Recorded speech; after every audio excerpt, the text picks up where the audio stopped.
Alright, hello and welcome to Camel Finance. I'm your boy Camel, and today I've got a little bit of crypto news for you, a bit about Bitcoin as always, and then a little bit about cycles and a couple of charts. So strap in, let's get straight into this one. We have seen two $50 million plus rug pulls in the last 24 hours, one for Bold token and the other one for Base, as you can see here. So this is one of the reasons I just don't play around with meme coins. If you do, if you have success, then all credit to you. And of course, you do you as always. But this is why I tend to stick to Bitcoin only, mostly because there's really no telling when this will happen to your altcoin. I believe over the long term, most altcoin charts are going to look like this. Anyway, that is a conversation for another day. There are rumors circulating that Sam Bankman-Fried, of course, the CEO and the mastermind behind the FTX collapse, is allegedly a Bold dev. So remember, Bold was the first one I showed you. It's been rug pulled for over $50 million. This is a pretty nefarious rumor. Is it true? Isn't it? I'm sure it will come out. The truth always comes out eventually, right? But for now, it remains a rumor. I have seen some pretty compelling evidence, but we're not going to go through that today. And speaking of FTX, they have confirmed a plan to relaunch the crypto exchange. So one would assume in order to do that, they need to return customer funds, right? I mean, can you just take everyone's money and then relaunch and go again? Is that going to be allowed? I mean, nothing would surprise me in this space, frankly.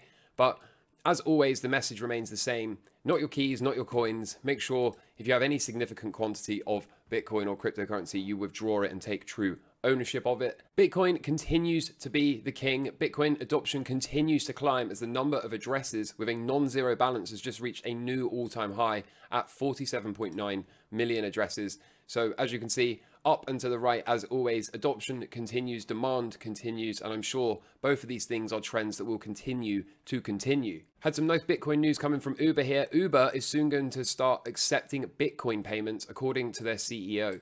So you will soon be able to pay for your Uber with Bitcoin. Even more news coming out of Europe as the first Bitcoin ETF is now live. However, it is for institutional investors only. I believe if you have liquid assets north of 500k, excluding your primary form of residence, then you can apply for a pro trader's license and get access to this. But don't quote me on that. That's at least how my broker works with a bunch of Bitcoin and cryptocurrency related products. Things are starting to heat up with Bitcoin on the charts as well, because a Bitcoin 3-day golden cross is close to forming.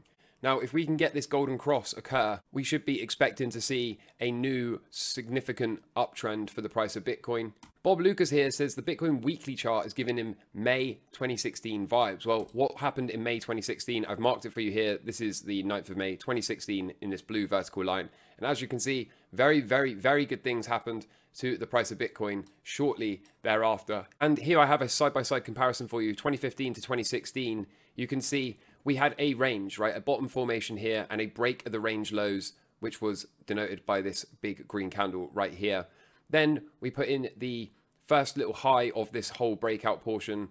We took 6 months to consolidate before we were able to break out of this range again. And then it took another 6 months from the impulse high to the next time we were able to break out of this range, as you can see here. So this was 6 months in here consolidating, 6 months in here before we got another break. Fast forward to today, you can see, of course, we have had our big bottom formation. We have already had the range break occur. A 6-month time window, if this was to repeat, would bring us out into August, September. And I've been saying that cycle low is due around the mid to late August. So that is also a bit of confluence there. And then we could likely see perhaps something like this, a swift decline into this cycle low in around 30 days time, followed by a range break. And let's go, okay? Higher numbers for Bitcoin. Everything looks pretty good, to me at least. Speaking of Bob Lucas has provided an update here pertaining to the S&P 500. He says the S&P 500 is far too extended and past the expected cycle topping point. The strength has been even more impressive than he expected, and I think than most people expected, to be quite frank. We should be looking for a 4-week pullback very soon. It is very bullish action overall though. And again, this is what I've been warning about for the past 3 weeks now. I've been saying for the first time since this neighborhood here that I was starting to posture defensive. I was starting to be a little bit less exuberant with my longs. I was starting to be open-minded to seeing this correction. Now again, it could cycles occasionally, right? 80% of the time they fall inside of their expected timing window, but there are times, like for example there, that one was fresh in my mind. That's a 31-week cycle low of a 24-week average. So things can get crazy and they can stay overextended for a long time. I remember trading up through this and I kept saying every week, okay, that must be the top, that must be the top. And it came all the way at week 23 before we got the decline into the cycle low. So whilst 80% of the time we will get these cycle lows form inside their specified windows, there is nothing to say that exuberance can't occur and we couldn't get a very, very overextended cycle. So I'm not saying that we should expect this imminently, because we certainly could see something like this where we keep going up to all-time highs, run the all-time high, and then have that correction. Anything and everything is on the table, but the more weeks we stay in this uptrend, the closer we get to this 24-week average, the more likely it is that we're going to have to experience one of these weekly cycle declines that we see quite often. So again, I continue to proceed with caution. However, I have not jumped out of my trades for no reason. We will, as always, wait for some form of technical breakdown, and that will be the exit signal for the longs. As always, you don't just want to be pulling the trigger for no technical reason, of course. Not to mention the Meltup chart. We have been expecting this. If you've been on this channel before, if you've been on this channel any time since about the middle of last year through to today, you will have likely seen this Meltup chart. This continues to look not too far away, doesn't it? We are mere percentage points away now from the all-time high, something like 5-odd%, maybe even under 5% from the all-time high. So does it seem unreasonable that we could just have a quick 5% pump to run the all-time high and then correct into that weekly cycle low? No, I think that would be perfectly within the realm of expectation. I do, however, think it was probably more likely that we get a flush into that weekly cycle low first and then go and run the all-time high. Of course, you have to be open to everything. The thing I want to point out right now is we, of course, have been seeing more and more headlines in the news about Congress being banned from owning stocks. Now, they often mention this and nothing comes of it, but my argument has been all along, when they were mentioning it down here at the lows, do you really think they're going to ban them at the lows? No, of course not. They're going to ban them at the highs, just like they did with the Fed officials up in this neighborhood. So I do think we're going to have a little bit more upside to come. And of course, do they cut rates? Is that what is the final catalyst to top the market? Historically speaking, it is.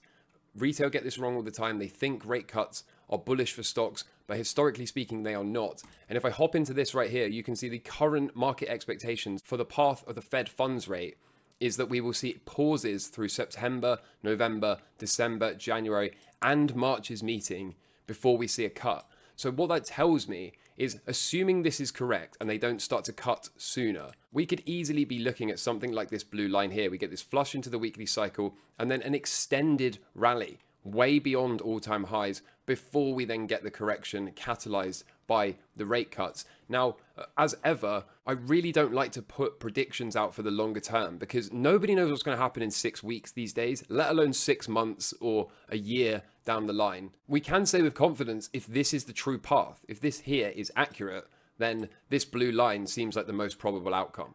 But if for some reason we get a pause and then they start cutting in December, or if they start to cut at September or November's meeting, then you better believe we are going to see this decline, this big, as I've got denoted here in yellow. Let me get rid of this so we can be really clear. This decline, this deflationary bust that I've been calling for after the all-time high, that could occur any day now. Any time we hear that they're going to start to cut rates, that will be me exiting the market, exiting all longs and sitting on the sideline from a position of power, waiting to find the next good setup. On the news of cutting rates, I will likely be going short some assets. Maybe I'll be going short the Dow, I would think most probably, and getting long the VIX. Anyway, as ever, one day at a time. But so far, like I keep saying over and over again, we need to expect this pullback. At the same time, we have to be open to seeing an all-time high first. And as ever, we continue to be unbiased, open to all outcomes, and completely unemotional, trading what is in front of us only. So overall in the stock market, yesterday was pretty sleepy. I mean, 6 points change for the S&P 500. It hardly moved at all day. Same is true of the NASDAQ, tiny little candle there. The Dow's up 100 points, but again, as you can see, not really anything to write home about.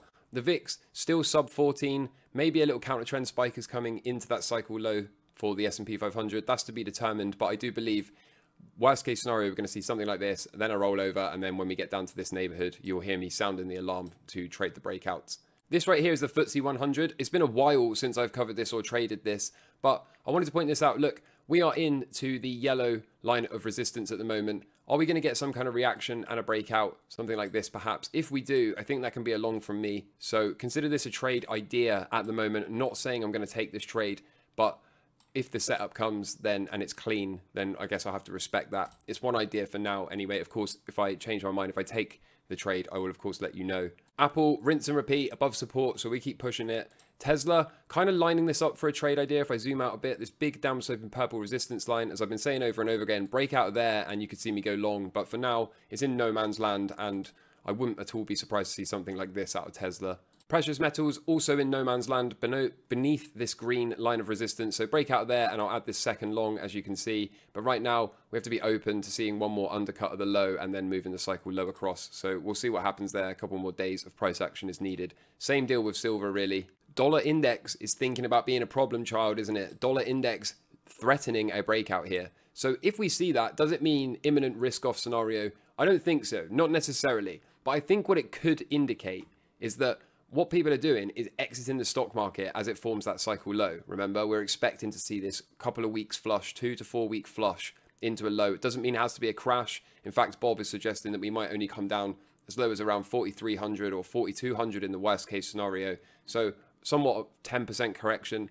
That wouldn't be out of the question. And if that's going to happen, then I wonder if we'll just see the dollar bid as a result of people selling stocks and moving into dollars for the short term. That's something I will be doing if we were to, for example, lose this upward sloping blue support line right here. So maybe we've got a little counter trend bounce or a breakout coming here. We will have to keep an eye on this situation. We've also got the 10-year yield putting some pressure on risk assets again. So if this continues up, we could expect to see that flush into that weekly cycle low. If this is going to roll over, likely on news that this pause is possibly coming at the next meeting and that we may well have reached the terminal rate for the Fed funds, then I would expect to see these yields crash quite quickly. And I almost forgot Bitcoin actually. Here's Bitcoin. So I'm kind of sleeping on this market until it can wake up and do something.